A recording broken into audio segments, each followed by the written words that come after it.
Hello, welcome to the 30, wait, the 44th day of the 90 Days of Facebook Live that I am doing. And today I want to talk about this particular type of budgeting. So we talked about the envelope method, we talked about the 70, 10, 10, 10 method, we talked about the zero base method. This one can only be used for a short period of time if you really want to implement this particular strategy.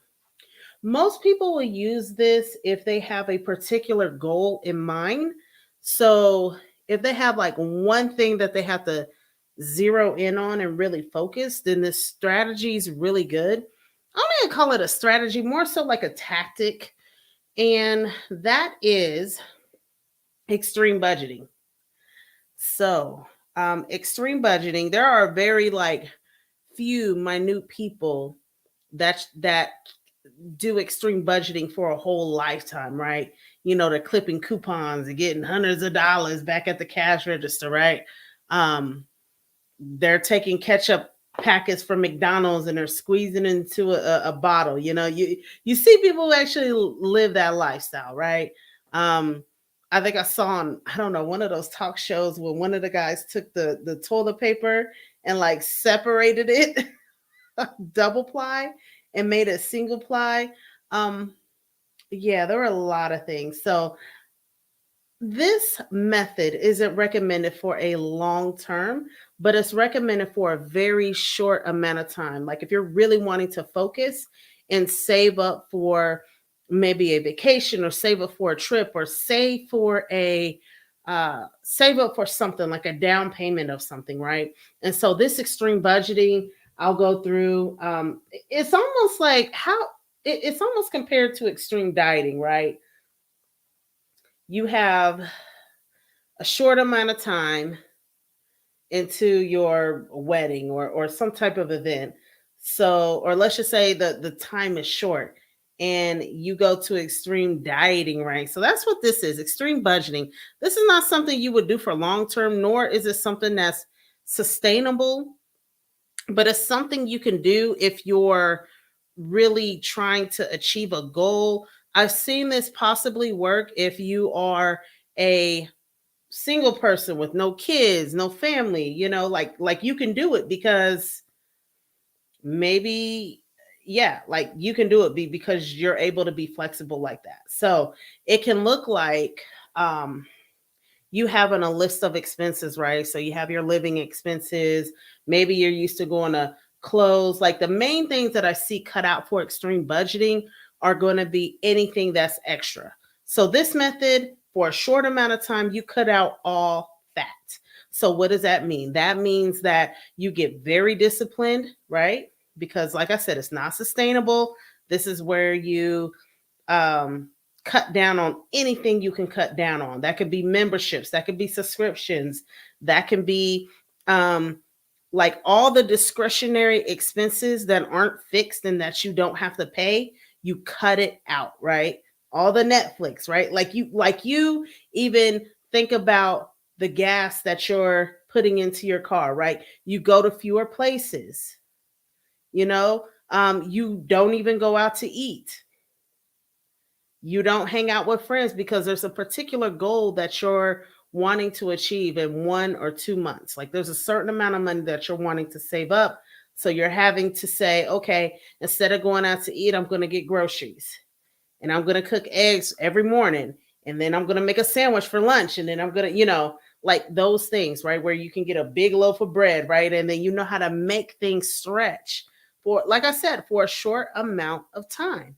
Again, it's almost like one of those extreme dietings type of situation. And so the advantages of it is that you can have, if you have a short term financial goal, you can get it done.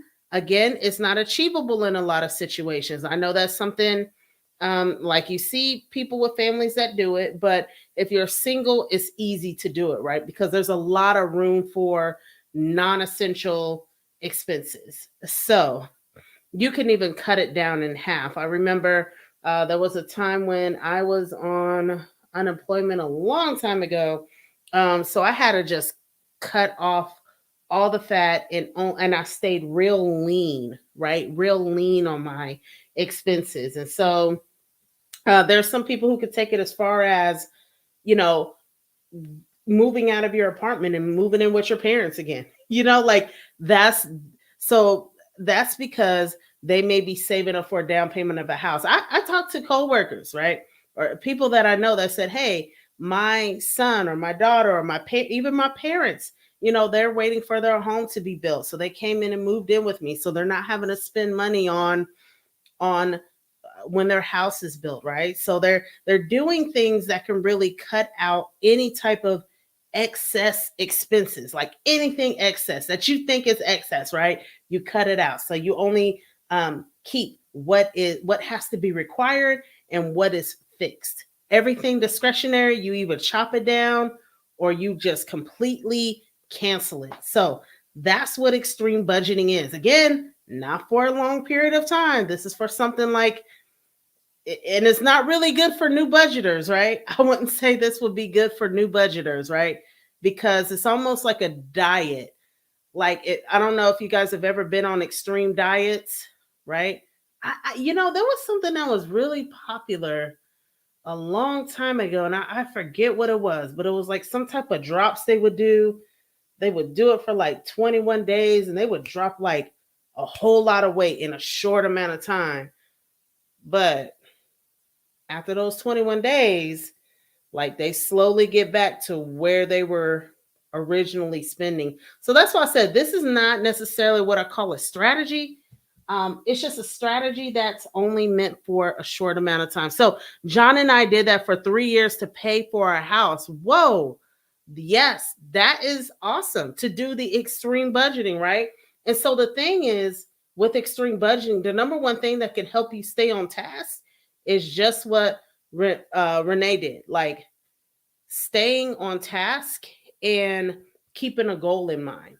Like they wanted to pay off their house in 3 years. And that's why you see those stories where people are able to pay off debt, pay off hundreds of thousands of dollars worth of student debt or whatever, because they hone in and they focus on what they're targeting. And so here's the thing. Here's what's good about this is that sometimes there's seasons of balance, and I got this from my girl. There's seasons of balance and there's seasons of focus.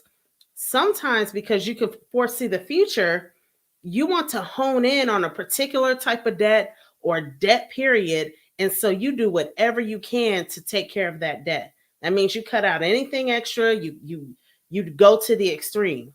Like you go to the very extreme and say, I cut off everything.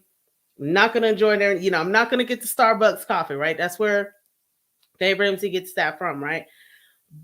So for 3 years until that goal is actually accomplished. And so it when you're married and when you have other people involved, it's like a group effort, right? But when you are single, like I said, if you are single, listen, you're in your me time, you're able to like stack up. So if you are single, you're still living with your parents or whatever that is, stack up on the money, right? I'm telling you, stack up on the money and then figure out how you can invest into that, right?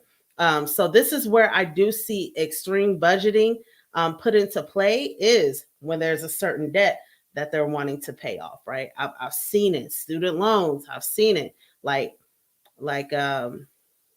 we've been there before. We cut off a lot of extra. Well, I'll go there later, but we've done that before.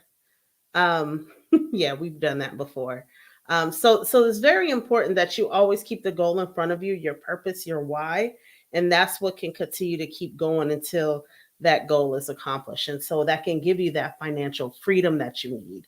So, but that is extreme budgeting. Like I said, short term, short term. Don't try to do it. Don't try to make it a full lifestyle, especially if you're new to budgeting, right? It's like if you're new to dieting, there's so many things out there. But if you go to the extreme, sometimes it works for people, sometimes it doesn't, but works for a short amount of time and then boom, maybe you just start spending galore again, right? So gotta really just know that this goal is good if you have a particular thing that you're targeting. Like, it has to be a real clear target that you're wanting to hit. So all right, well, thank you guys. And yeah, Lord willing, we'll go over some more types of budgeting. So there's like a lot. I had no, I was like, wow, this is a lot. Like, and I've used a lot of them at certain seasons in my life. So okay, well, I hope y'all have an amazing night and God bless.